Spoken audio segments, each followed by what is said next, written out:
This is how to use the rust-filled chest seal.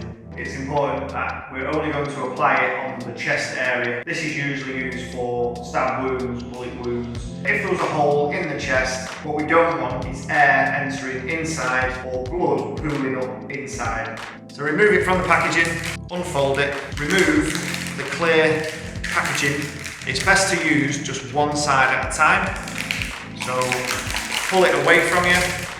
If our penetrating wound was here, the middle of the gauze, it goes over the wound, press down firmly, and then the other side, whilst putting pressure to stop it moving, press it down firmly so that it's stuck on all sides, because this is what helps us seal. You've got 4 valves on each corner, which allows air and blood to escape, and you can monitor the wound using the semi-clear panel here.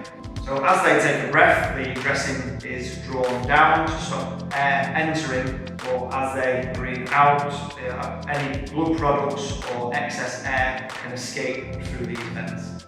It's important that we only use the chest seals on the chest area. They're not really to be used on abdomens or anywhere else, as they'll be less effective.